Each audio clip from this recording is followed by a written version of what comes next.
সুচিত্রা সেন নামেই যেন দুরন্ত এক জাদু রয়েছে। এই জাদুকাঠির ছোঁয়া পেলেন দর্শনা বণিক। সিনেমার পর্দায় এবার তাকে দেখা যাবে মহানায়িকার ভূমিকায়। তাতেই উচ্ছ্বসিত এই অভিনেত্রী। সুচিত্রা সেনের লুকে দর্শনার একটি ছবিও প্রকাশ্যে এসেছে। বিস্তারিত নুসরাত সাজিয়ার ডেস্ক রিপোর্টে।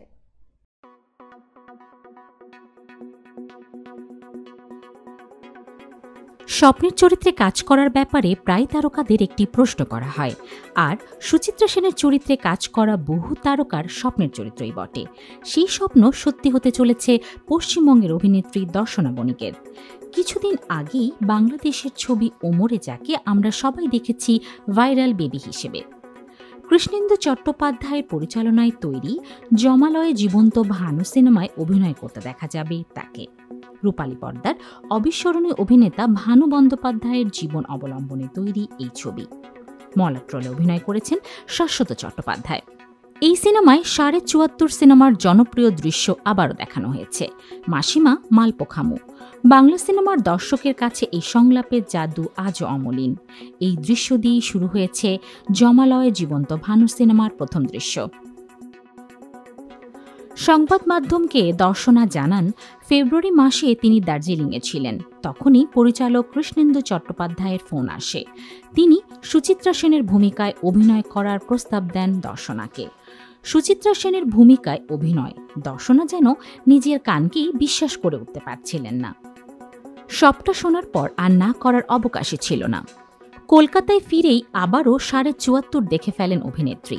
তবে সুচিত্রা সেনের মুখের সঙ্গে তার মুখের মিল নেই, তা নিয়ে একটু হলেও চিন্তা ছিল দর্শনার। আর তার এই মুশকিল আসান করেন মেকআপ শিল্পী সোমনাথ কুণ্ড। শিফন শাড়ি, খোলা চুল, মাথায় লেসের ফিতে দিয়ে দর্শনাকে তিনি করে তোলেন সুচিত্রা সেন। নতুন এই ছবির প্রযোজনা করেছেন সুপন কুমার দাস। সঙ্গীত পরিচালনার দায়িত্বে রয়েছেন রাজা নারায়ণ দেব। কলকাতার অভিনেত্রী দর্শনা বণিকের কর্মজীবন শুরু হয় একজন মডেল হিসেবে। এরপর আসেন অভিনয় জগতে। তিনি অরিন্দম শীলের পরিচালনায় আসছে আবার সবরে অভিনয় করে দর্শকদের নজর কেড়েছিলেন। এছাড়াও তিনি বাংলাদেশের সিনেমায় অভিনয় করেছেন।